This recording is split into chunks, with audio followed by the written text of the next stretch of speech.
Bonjour à tous, j'espère que vous allez bien et bienvenue dans une nouvelle vidéo, cette fois sur l'histologie des glandes sudoripares. Toujours dans la même série sur les annexes cutanées, on a déjà discuté deux autres sujets, le follicule pileux et puis les glandes sébacées. Donc les deux elles sont déjà disponibles sur la chaîne, je vous invite à les regarder si ce n'est pas encore fait. Alors pour ceci, pour étudier les glandes sudoripares, je vous invite à regarder quelques liens virtuels avec moi. Alors la première, c'est celle-là.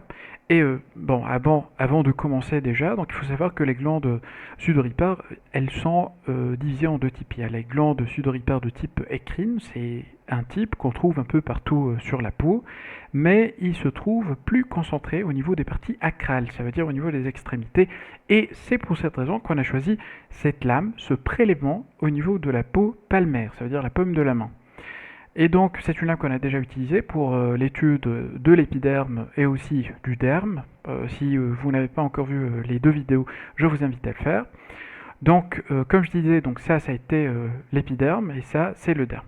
Et les glandes sudoripares de type écrine, au niveau acral, on les trouve où? On les trouve au niveau de la partie profonde du derme, ça veut dire à ce niveau, et au niveau de la partie superficielle de l'hypoderme. Alors l'hypoderme, on le sait, ou bien on l'identifie tout simplement par la présence des lobules adipeux. Ces structures un peu bien limitées qu'on voit ici, qui sont faites d'un tissu qui est clair, qui est en fait le tissu adipeux, graisseux, qui a cet aspect clair. Et donc je vais agrandir un peu pour voir ces glandes sudoripares.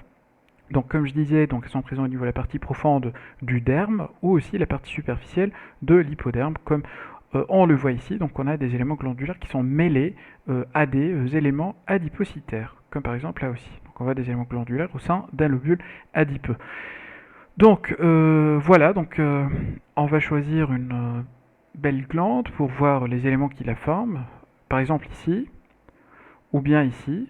Alors on voit déjà que une seule coupe. Alors je vous dis déjà que ça c'est une seule glande sudoripare, mais on a la coupe qui passe à plusieurs reprises au niveau de cette même glande et on voit la présence de plusieurs lumières. Alors ceci est dû au caractère contourné de cette glande, ça veut dire elle est enroulée autour d'elle.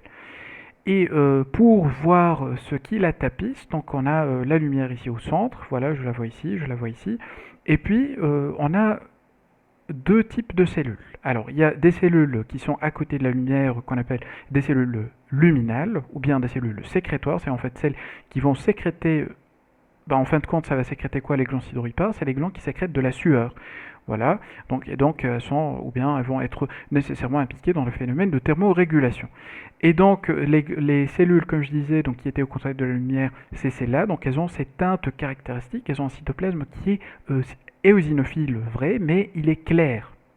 On aura besoin de ces données tout de suite. Alors, elles étaient à cytoplasme clair, donc on a une forme qui est un peu entre le cylindrique et entre le cubique, mais on dit que c'est cubique. D'accord. Et puis en périphérie, c'est là où ça devient intéressant, c'est cette bande un peu éosinophile, d'accord, qu'on voit ici. Alors je vais chercher d'autres glandes pour vous montrer l'aspect des cellules de la deuxième assise qu'on trouve au niveau du versant externe des glandes. Donc je cherche une meilleure glande pour vous montrer. Voilà. Donc on voit un peu cette bande un peu éosinophile, plus foncée que la teinte des cellules qui sécrètent. Voilà, c'est comme des griffes qui entourent en fait la glande. On les voit là aussi, donc avec des griffes, des étalements cytoplasmiques à ce niveau. Et parfois, si on a la chance, on peut avoir ces cellules qui sont, ou bien ces glandes qui sont coupées de façon tangentielle. Ça veut dire la coupe, elle va passer uniquement par les cellules qu'on est en train de voir, les cellules qui sont en périphérie.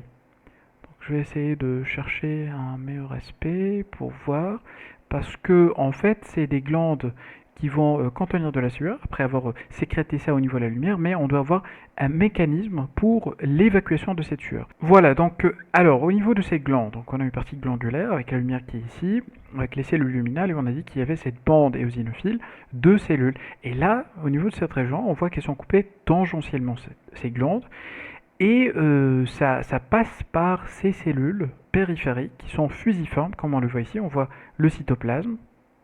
Là aussi, de la même façon, cette coupe tangentielle avec le noyau d'une cellule. Alors là aussi, un bel aspect. Donc la cellule qui est fusiforme avec son noyau à ce niveau. C'est des cellules qui sont dotées d'une capacité contractile, c'est ce qu'on appelle les cellules myoépithéliales. Donc elles se contractent pour assurer la vidange du contenu en sueur qui se trouve au niveau de la glande.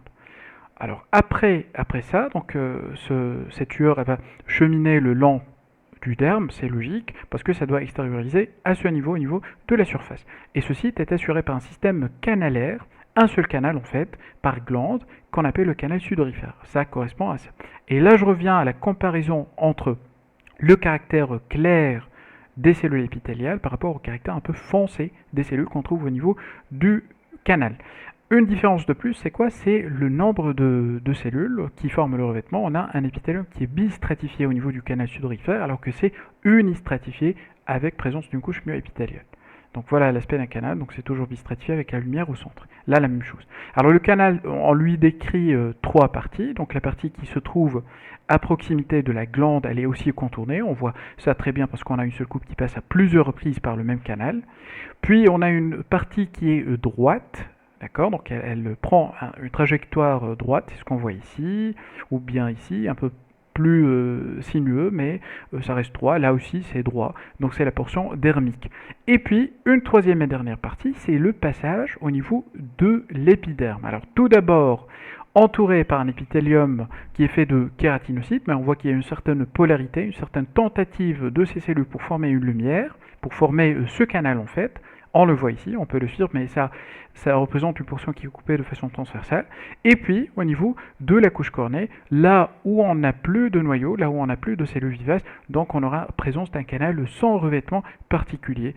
Donc, et au niveau de la couche cornée surtout, on a ce caractère spiralé. Donc on peut suivre ce trajet comme ça, spiralé au niveau de la couche cornée, puis ça va être extériorisé. Donc toujours il y a ce problème d'incidence de coupe parce qu'on ne peut pas capter une structure qui est aussi longue, qui s'étend depuis la surface vers la partie profonde du derme, on ne peut pas la capter en totalité. C'est à cause du caractère déjà sinueux parce que on ne va pas trouver de structures qui sont totalement et parfaitement droites. Ainsi va être notre coupe aussi. Donc voilà, donc d'autres parties, ça c'est un truc qu'on a discuté déjà dans la partie de l'étude de l'épiderme, qui est déjà disponible sur la chaîne où on a vu l'aspect de cette portion intra-épidermique du canal sudorifère qu'on appelle l'acrosyringium. Donc ça a été pour les glandes sudoripares de type écrine, et c'est des glandes en fait qui sécrètent de façon donc mérocrine, donc ça veut dire par exocrinie ordinaire. Donc voilà, et ceci expliquera le fait que la sécrétion, l'activité sécrétoire de ces cellules ne va pas être associée à une modification de l'aspect des cellules. Alors ça, c'est important, vu qu'on va voir totalement l'inverse pour les glandes, ou bien pour le deuxième type de glande sudoripare. Alors on passe au deuxième exemple. Donc là, on a changé le siège. Donc on est maintenant au niveau des aisselles, au niveau de la région axillaire. Alors comme on voit ici, c'est un tissu cutané avec la présence de l'épiderme qui est présent ici en éosinophile. On a un derme qui est coloré en bleu parce qu'on a utilisé le trichrome bleu. Et puis on a la partie avec la graisse, les lobules adipeux qui forment l'hypoderme. Alors on voit quelques structures folliculaires déjà, donc c'est les parties de follicules pileux, puis des éléments sébacés. Donc des glandes sébacées, ce qu'on voit ici, ce qu'on voit ici, ce qu'on voit ici. Et puis, comme ce qu'on a vu pour la peau acrale, là aussi on a des glandes sudoripares de type écrine avec la partie glandulaire et la partie canalaire. Mais là je vous montre la lame parce que la région axillaire c'est une région qui est caractérisée par une richesse en glandes sudoripares de type apocrine. Alors l'organisation déjà en termes d'architecture de la glande ici de type écrine, si on l'observe on va trouver que elle est également présente au niveau de cette glande qui est là. Alors sauf que au faible grossissement, chose qu'on est en train d'observer ici, on voit déjà qu'il y a une lumière qui est beaucoup plus importante par rapport à glande sudoripare. Déjà ce grossissement, on ne voit pas de lumière au niveau du type écrine alors qu'elle est large en fait, donc large au niveau de la partie ou bien du type apocrine. Donc ça c'est une glande sudoripare de type apocrine et ça c'est une glande sudoripare de type écrine.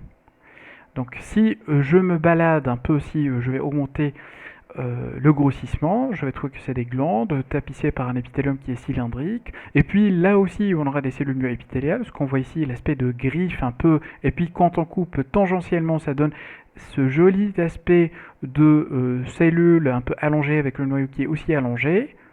Donc ça, c'est une partie qui est coupée tangentiellement, donc on voit des prolongements. Là aussi, c'est des glandes myoépithéliales, là aussi la même chose. Et au niveau des cellules épithéliales, on voit des signes qui orientent en fait vers le type de sécrétion de ces cellules. Alors ce qu'on voit, c'est une accumulation des granules de sécrétion qui sont éosinophiles au niveau du pôle apical. Et si on a de la chance, on pourra même trouver un bombement, si on va dire, important au niveau du pôle apical, comme ce qu'on voit par exemple à ce niveau. Donc bombé, et puis c'est des glandes qui sont apocrines, ça veut dire quoi? Elles vont assurer la sécrétion en détachant tout le pôle apical de la cellule qui va être jeté au niveau de la lumière sous forme de sécrétion. C'est des glandes qui sont spécialisées dans la production de certaines substances particulières qu'on appelle les phéromones. Alors on ne sait pas encore le rôle des phéromones chez l'humain, mais on sait que ça intervient dans la communication et voilà, chez le règne animal. Donc tout ça, c'est des exemples de glandes sudoripares de type apocrine, là où on voit des lumières qui sont importantes. Et puis le canal, une particularité, c'est que le canal des glandes apocrines, il va se terminer au niveau du follicule pileux et non pas directement au niveau de la surface, comme ce qu'on a vu pour les glandes écrines. Alors on passe maintenant à un autre siège, c'est la même chose à peu près, mais ça c'est une biopsie qu'on a fait au niveau de la région péri-anale. Et là aussi, on a un épiderme, on a le derme et l'hypoderme, et on trouve que la majorité des éléments glandulaires ils sont localisés au niveau de la partie superficielle de l'hypoderme, parce qu'on voit ici de la graisse, du tissu adipeux. On voit d'autres structures, notamment alors des follicules pileux, des glandes sébacées, et puis on a ces glandes apocrines avec les mêmes caractéristiques, toujours la lumière large, toujours cette lumière elle est déjà visible dès le faible grossissement, pardon. Et puis si on agrandit, on va trouver les mêmes caractéristiques qui témoignent de la nature en fait apocrine de la sécrétion. J'aimerais vous montrer, partager avec vous un cas qui est pathologique. On va voir un peu les éléments normaux qu'on a déjà vus sur cette vidéo et les vidéos qui précèdent. Donc, alors ça, je vous présente déjà la clinique. Alors, c'était un cas de nodule un peu surélevé, avec un aspect qui était jaunâtre au niveau du cuir chevelu et qui était glabre. Ça veut dire que ça contenait plus de poils. Alors, on a fait un prélèvement et c'est ce qu'on voit. Alors, c'est une lame, un tissu qu'on a coloré avec la coloration HE. Ça veut dire qu'on a utilisé uniquement l'hématoxyline et l'éosine. Et je vois déjà qu'il y a une différence entre la partie centrale et les parties en périphérie. Alors déjà, les parties en périphérie, elles s'approchent de la normale, puisque le cuir chevelu, c'est normal d'avoir un nombre élevé de follicules. Donc je vois un ici, un ici, un ici, un ici. Puis on a une disparition totale des follicules au niveau de ces régions, et puis ça reprend, de l'autre côté bien sûr de la lésion. Donc ça c'est normal, ça c'est pathologique, et ça c'est normal. Qu'est-ce qui se passe en plus au niveau de la partie pathologique? Alors ça c'est l'aspect d'une unité sébofolliculaire qui est normale. Donc regardons surtout le volume, ou bien le volume voilà, de la glande sébacée ici, ou bien là aussi, et comparons-le avec le volume des glandes sébacées à ce niveau. Donc on voit qu'il y a une différence. Alors déjà, elles sont de taille élevée, des unités qui sont augmentées de taille, et puis elles sont augmentées en nombre aussi. Donc ça, on l'appelle une hyperplasie sébacée.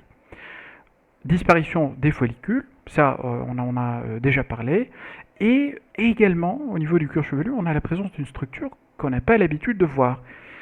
Au faible grossissement, c'est ce qu'on vient de voir dans sa vidéo, on voit ces structures glandulaires organisées qui rappellent l'aspect de glandes sudoripares de type apocrine. Alors vu l'importance de la lumière au faible grossissement et vu la présence de cette sécrétion de type apocrine à ce niveau ou bien à ce niveau.